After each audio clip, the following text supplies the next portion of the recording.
Was St. Nicholas really all that jolly? Let's find out today on Pastor Rob Presents Fun with Flagons.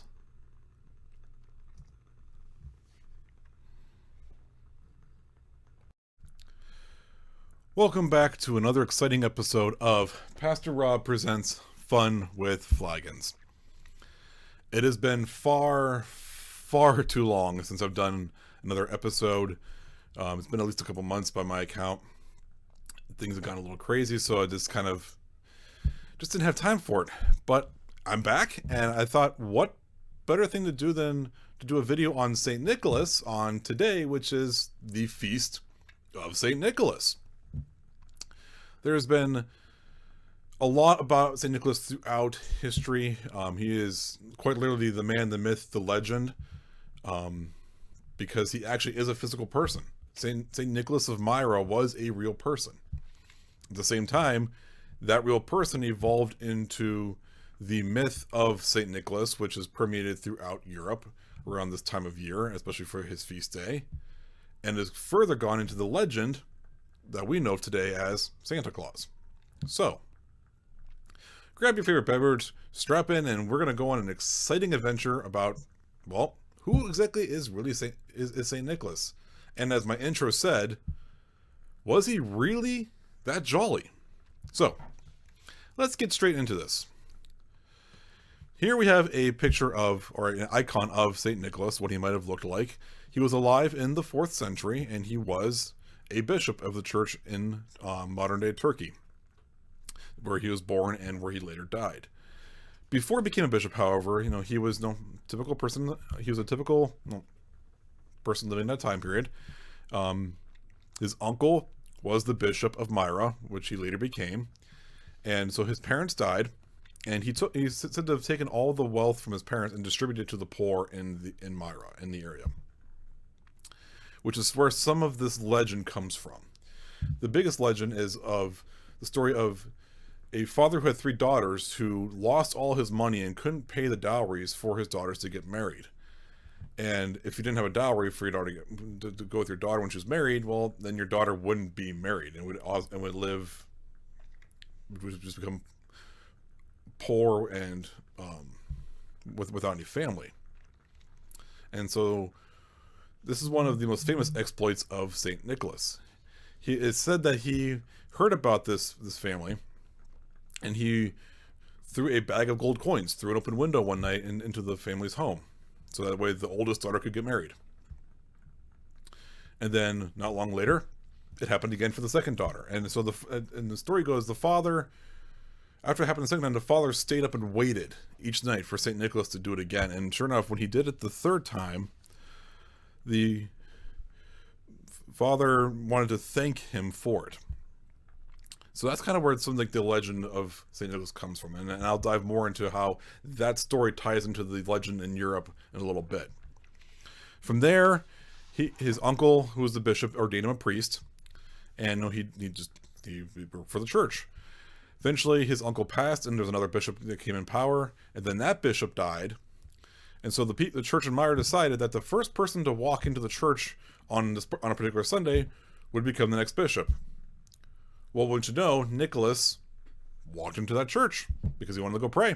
And so he was made Bishop of Myra. So, that's some of what we think we know about St. Nicholas. Like I said, there's not a whole lot written down because whatever was written about St. Nicholas has been lost to history. So it's a lot of second and third hand accounts that we rely on. Now, Nicholas was an important person in the church, and I'll get more into that towards the end of the video. But he was a pretty big figure in the church, and so that myth of St. Nicholas, the person of St. Nicholas, has led to the myth. And so we're going to take a look at another picture here. This is a Christmas ornament, and actually I have this Christmas ornament on my tree. It's of St. Nicholas, and you'll notice that it's sort of a cross between that historical icon I showed previously and what we know today as Santa Claus. It's the big white beard, the red clothes, but you notice the red clothes are bishop's attire. He's got the bishop's staff, and he's holding a bag full of we look at toys and oranges. And this is where the myth of Santa Claus, or a myth of St. Nicholas, comes into play. So nowadays in Europe, on the eve of the Feast of St. Nicholas, children are told to put out their shoes and your socks, and St. Nick will come visit your house, and he'll put oranges and small toys and gold coins in your shoes or socks as a treat to the children, because St. Nicholas, the person, was big on helping children. And the gold coins, the chocolate coins represent the gold coins that Nicholas had given that father to help with the dowries for his 3 daughters. You still see this all throughout Europe, and not so much here in the United States. Some families will do it, especially if they're of European descent. But this is kind of how the myth of Saint Nicholas came about. So he looks pretty jolly in that picture, if I do say so myself. But is that really truly how Saint Nicholas was? So from here, we go into what is now the legend of Santa Claus. Here is a sort of modern depiction. Actually, it's not really modern. It's quite old depiction of Santa Claus. Now, the idea of Santa Claus, as we know today, started in the mid-19th century with the story "'Twas the Night Before Christmas." You hear him referred to as Saint Nick in that story, which then became combined with the idea of Father Christmas, came into Santa Claus as we know today. He still has the white beard, still has a bag full of toys, still has red clothes, but note the red clothes are not so much anymore a bishop's attire. They are a red coat and pants and hat lined with white fur.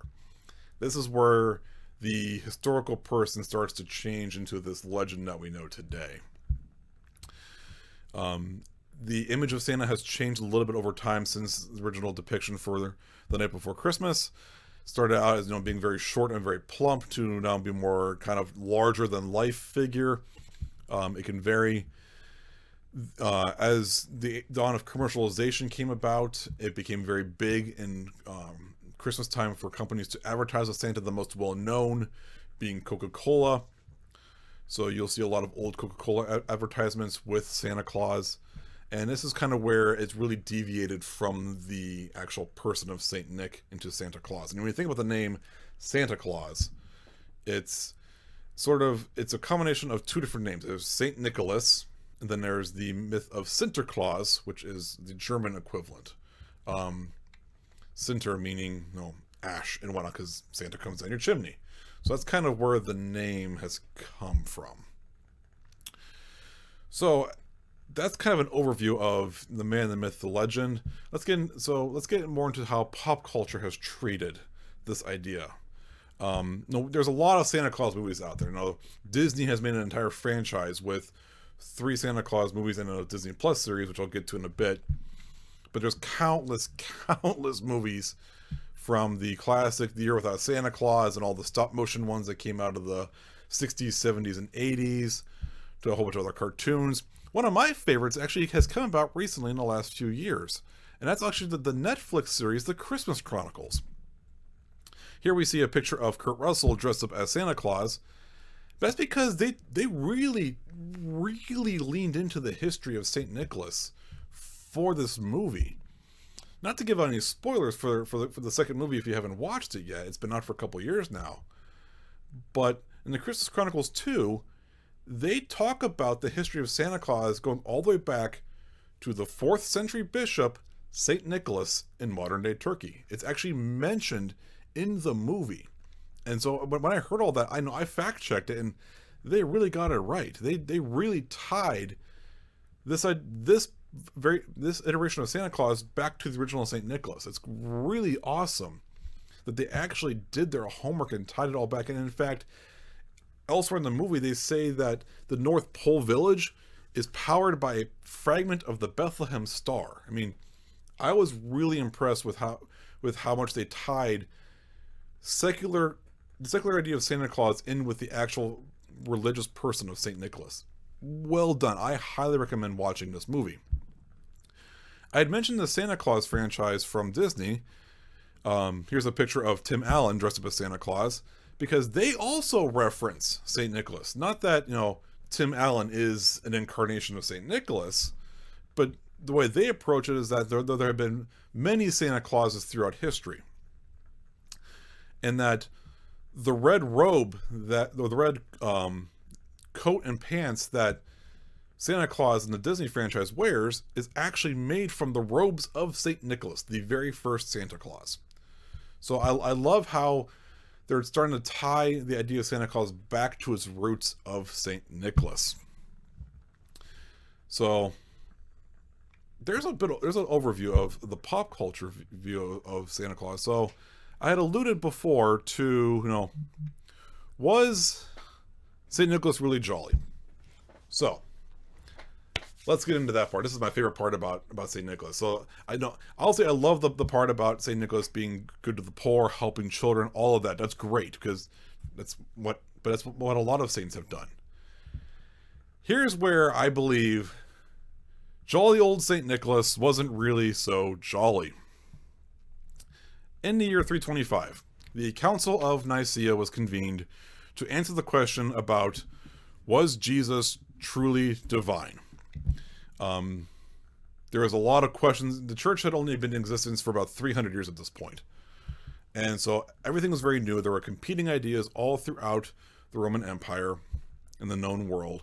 And because that was a millennia and a half ago, word didn't get spread around very quickly. So each church was sort of isolated and had its own views. And so the emperor convened the Council of Nicaea to finally put some of these questions to rest, and to finally declare a unified doctrine of who Jesus was in relation to God.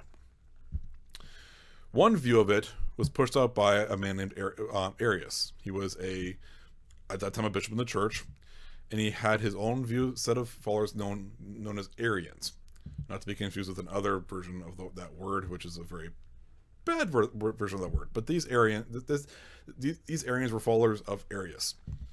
He believed that Jesus was only created by God and therefore inferior to God and therefore not divine. The rest of the church, especially Athanasius and St. Nicholas, they believed that Jesus was in fact one person of a holy trinity. God the Father, God the Son, God the Holy Spirit. And that Jesus was God the Son, therefore co-equal with God, because Jesus was one of the three persons of the Trinity. Well, Council of Nicaea, so you would think that, a church council, it would be, very civil, very easy to get along with for these people. Well, not quite. And here's why I like St. Nicholas so much with this next painting. Here is St. Nicholas punching or slapping Arius. You have St. Nicholas in the gold and white on the left, and Arius in the blue on the right. A physical fight is said to have broken out during the Council of Nicaea. Now, like I said, because there's such little documentation about St. Nicholas the person, we don't even know if this actually happened. Clearly, enough people have believed throughout history that it has happened, that there have been paintings and icons done up of St. Nicholas slapping Arius. But no one knows if it actually really happened. We do know it got really heated. And we do know that one of the results of that council was that Arius was declared a heretic and kicked out of the church. So, that's why I don't believe St. Nicholas was really all that jolly. Yes, he did a lot of work for kids, he did a lot of work for the poor, which is all commendable, which is all why he became a saint. However, saints are people too. And just like that painting pointed out, they have emotions. They can get angry. And they can get so angry that they can slap someone in the face for denying the fact that Jesus was in fact divine. Like I said, this was a doozy of one. I absolutely love talking about St. Nicholas. He's a great church figure. He's especially highly venerated within the Eastern Orthodox Church. You'll see a lot of St. Nicholas Orthodox churches, and even the Catholic Church as well. There's a lot of St. Nicholas Catholic churches, but St. Nicholas is a really big figure within the church. Doesn't get talked about enough, I don't think. But that's in part, like I said, because we just don't know enough about him. We have these myths, these legends that have evolved over time. But still, very important person in the church. Thank you for indulging me on this nice long rant about the person, the myth, and the legend of St. Nicholas. If you have any ideas for future videos that you want me to do, please drop a comment below and just let me know. I love learning. I love researching. If you have something you want to know more about and I don't know about it, I will be glad to do the research to find out more and do a video on it. These videos only exist because it's to educate you, the public out there, as well as educate myself as I look for more information. So whatever you want me to talk about church-wise, let me know. Pretty much anything is fair game. If there are some pretty controversial topics out there that you propose, I might not do them. But then again, maybe I will, so that way we can, confront those tough topics. This has been Pastor Rob, and I have just done with you Fun Flagons. Have a good and blessed day, everyone.